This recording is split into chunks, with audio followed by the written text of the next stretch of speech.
എല്ലാ വലിയവന്റെയും വിജയത്തിന്റെ പുറകില് ഇതുപോലൊരു കറുത്ത പാട് കാണും. വിജയ, നമുക്ക് എന്തെങ്കിലും ബിസിനസ് തുടങ്ങിയാലോ എന്ന ദാസന്റെ ചോദ്യത്തിന് മലയാളിക്ക് ഇന്നും ഒരേ ഒരു മുഖമേ ഓർമ്മ വരൂ.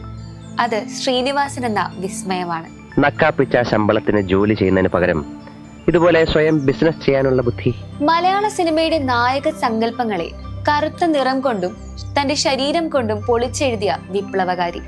വെറുമൊരു നടന്റെ വിയോഗമല്ല ഇത്, മറിച്ച് മലയാളിയുടെ പകുതി സംസാരവും രൂപപ്പെടുത്തിയ ആ ആക്ഷേപഹാസ്യത്തിന്റെ തമ്പുരാന്റെ മടക്കമാണ്. ചിരിയുടെയും ചിന്തയുടെയും ഒരു യുഗത്തിനാണ് ഇവിടെ തിരശീല വീഴുന്നത്.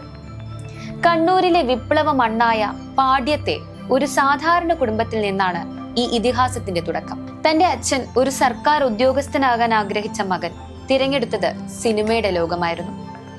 കയ്യിലുണ്ടായിരുന്ന തുച്ഛമായ സമ്പാദ്യവുമായി ചെന്നൈയിലെ ഫിലിം ഇൻസ്റ്റിറ്റ്യൂട്ടിലേക്ക് വണ്ടി കയറുമ്പോൾ ശ്രീനിവാസൻ എന്ന യുവാവിന്റെ മനസ്സിൽ ഒരേ ഒരു ലക്ഷ്യമേ ഉണ്ടായിരുന്നുള്ളൂ.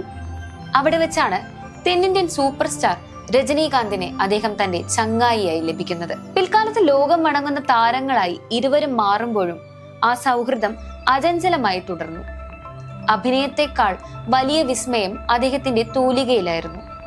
സത്യനന്ദിക്കാടും പ്രിയദർശനും ശ്രീനിവാസനും ചേർന്ന് മലയാള സിനിമയുടെ സുവർണ കാലം രചിച്ചു.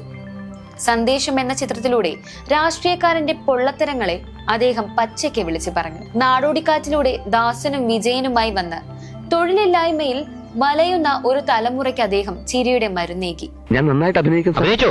എന്ത് റോളാണ് സാർ?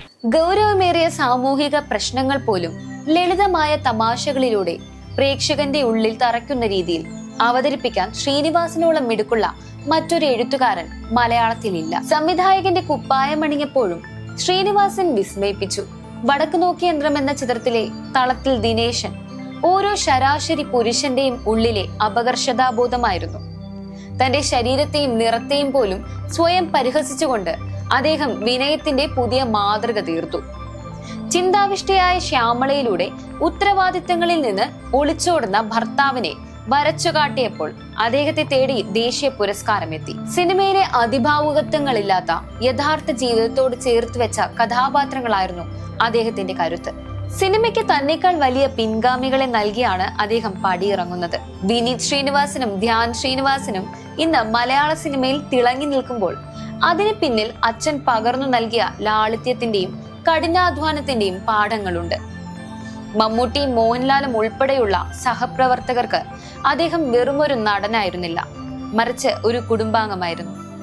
ശാരീരികമായി ശ്രീനിവാസൻ ഇന്നുണ്ടാകില്ലായിരിക്കാം, പക്ഷേ പവനായി ശവമാകാത്ത കാലത്തോളം, വിജയൻ ദാസനൊപ്പം തമാശകൾ പറയുന്ന കാലത്തോളം ആ മഹാപ്രതിഭ നമ്മുടെ കൂടെ ഉണ്ടാകും.